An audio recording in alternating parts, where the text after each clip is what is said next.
Hey everyone, Mr. Sujano here, your source for gaming, tech, emulation, and open source news. Let's get started.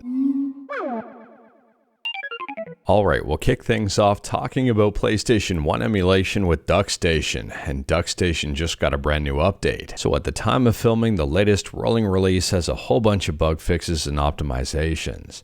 Now this is only for PC, the Android version hasn't received an update. If we take a look at Google Play, the last update was on January 27th, and if we head right to the Duckstation website, the last update here was January 22nd. Now Duckstation is 100% free, it's open source, and I'll drop a link to it in the description below. Moving on, and this is a quick one, and the picture kind of says it all. If Delta emulation ever comes to Android, because I'm an Android user, these would be the first games I'd emulate before Nintendo has another meltdown. I hate to break it to them, but if they're on Android, they've got a whole lot more than just Delta. This reply kind of sums up my entire thoughts about this whole thing. That post has to be satire, because how do they not know you'll be able to emulate on Android? Literally looking up Delta Android brings up Lemeroid. In fairness though, if I head on over to Google Play and type in Delta Android, Lemeroid is not the first thing that pops up. But fun fact, or maybe not so fun fact, there already appears to be a fake version of Delta on Google Play. It's called Delta GBA Game Emulator, and it does contain ads. Moving on, and we're talking about Capcom, and Capcom's delisting 3 different games from Steam. The first one is Dark Void, who was released back in 2010 to mixed reviews. The second game is Dark Void Zero, released also in 2010, also to mixed reviews.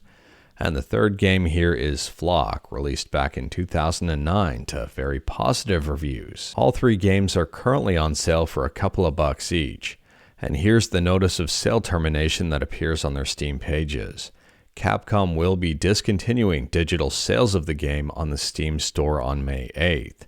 Customers who have purchased the title prior to its delisting date may still be able to enjoy the game into the future, depending on their PC operating system's ability to continue running the game. Next up, we're talking about the Nintendo Switch 2, and rumors for this device can't seem to stop popping up. The latest rumor is that the new Switch 2 is going to be a little bit bigger than the existing Switch, and also have magnetic Joycons.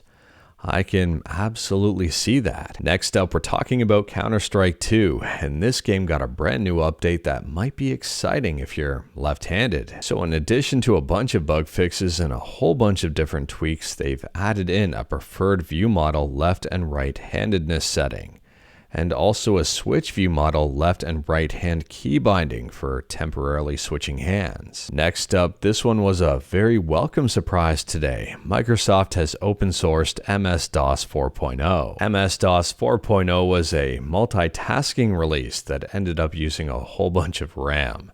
It wasn't an overly popular version of DOS, but at least now it's open source. And speaking about surprises, next up we're talking about NVK, and it appears that an NVidia developer is contributing to the open source NVK driver. For those who may be unaware, NVK is a very exciting thing on Linux if you've got an NVIDIA GPU. It's still pretty early on in development, but it's an open source Vulkan driver for NVIDIA hardware in Mesa. I'm hoping development continues on this one because it would be awesome to see an open source driver that rivals the actual NVIDIA driver. Next up, we're talking about Fallout Miami, which is a fan-made mod for Fallout 4.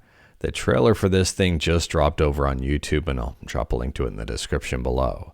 It looks absolutely fantastic. They say that Fallout Miami is a brand new world space with a gripping main quest, side quests, equipment, settlements, and a host of interesting characters and companions. At this point, we don't have a release date just yet, and we don't know if it's going to be compatible with the next-gen update. Next up, we're quickly talking about River City Girls 2, and WayForward has just announced that Double Dragon DLC is coming to this game. So it seems as if Billy and Jimmy Lee are going to be paid DLC that arrives sometime this summer, and if I'm reading this correctly, it seems there's going to be some free stuff too. And last up here, we're quickly talking about the Nintendo Switch, and Take Udon has a brand new video where he overclocks the heck out of a Switch and actually gets it to run at 4K. I'm not joking with ya.